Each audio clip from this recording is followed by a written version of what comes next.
ফ্যাসিবাদী শক্তির নাশকতা ও অপতৎপরতা প্রতিরোধে ৮ দলের নেতৃবৃন্দ সর্বস্তরের জনশক্তি সহ দেশব্যাপী রাজপথে অবস্থান করবে।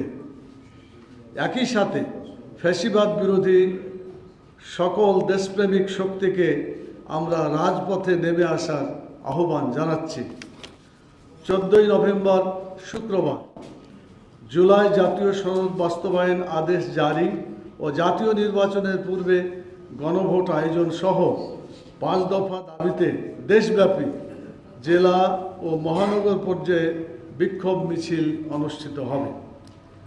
16ই নভেম্বর রবিবার আন্দোলনরত 8 দলের শীর্ষ নেতাদের বৈঠক সকাল 11টায় অনুষ্ঠিত হবে। বৈঠক শেষে আলফালা মিলনায়তনে দুপুর 12টা 30 সংবাদ সম্মেলন অনুষ্ঠিত হবে।